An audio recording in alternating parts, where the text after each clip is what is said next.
नागपूरमधलं भवानी मंदिर हे पारडी येथे परिसरामध्ये आहे. तर आम्ही आलो होतो तर मेला बघायला.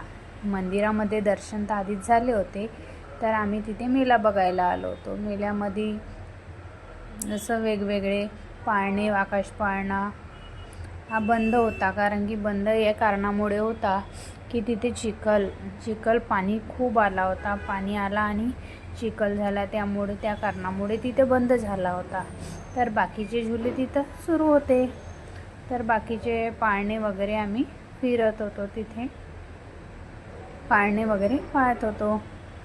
तर मी आवाज बंद करून ठेवला होता की आवाज खूप गर्दीच्या कारणाने आवाज येत होता, तर मी आवाज तिथे पूर्ण असा बंद करून ठेवला. तर बघा, फायनली आम्ही जात होतो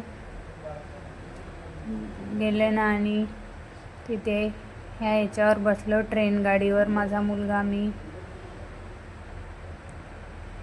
एकदम भीती देखील वाटत होती.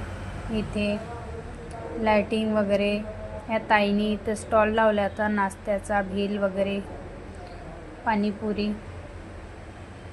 आणि माझा मुलगा इथे बसला होता, तो रडत होता, मला काही सामान घेऊन दे, खेळणे. पण इथे खूप महाग होते आणि तेवढे काही छान होते नाही. तर आम्ही काही नौकन्यासाठी काही सामान घेतला आणि हा भेलचा स्टॉल होता. तर मुलगा इथं या पाण्यामध्ये, गाडीमध्ये त्याला बसविलं होतं, तर तो बसला होता याच्यामध्ये. इथे झाला आम्हाला वेळ भरपूर, आणि तिकीट देखील एकदम खूप अशी 80 रुपये, सर्व याची 80 रुपयेच होती. तर मग आम्ही फायनली आलो गरबा बघायला आलो. मस्त गरबा सुरू होता. इथे मुलं मुली डान्स करत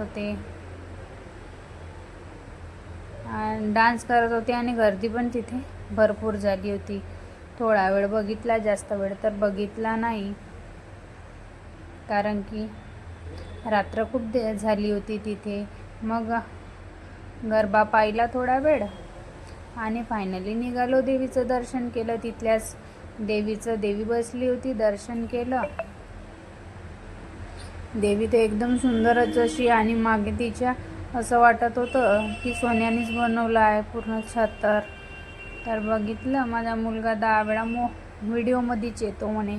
त्याला म्हटलं व्हिडिओमध्ये वगैरे नको येऊ, मग पुढच्या व्हिडिओमध्ये तुला घेतो. बाय.